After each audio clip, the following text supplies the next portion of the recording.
Alam mo ba na munti ka nang mabura sa kasaysayan ng baptismal record ni Jose Rizal? Isipin mo yon, isang napakahalagang dokumento na halos nawala sa sunog. Pero rewind muna tayo.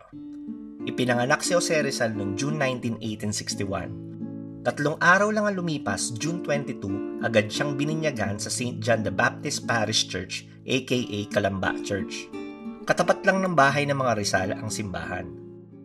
For context lang po, grabe ang pinagdaanan ng nanay niyang si Teodora Alonso sa pagbubuntis. Halos ikinamatay niya ito.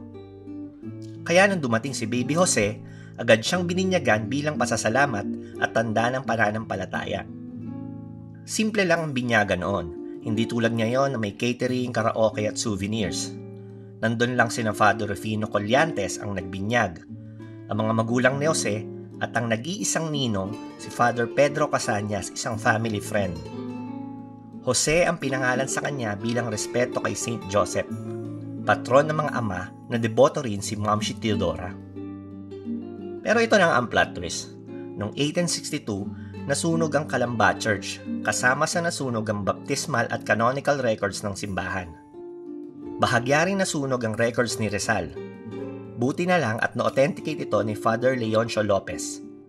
Kung hindi, baka wala tayong ebidensyang nabinyagan niya ang ating pambansang bayani. Baka may nawawalang piraso sa buhay niya na hindi na natin malalaman.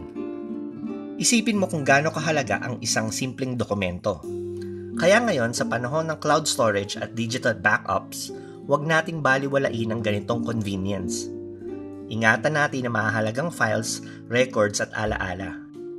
Huwag din nating hayaang maribisa ito ng basta-basta.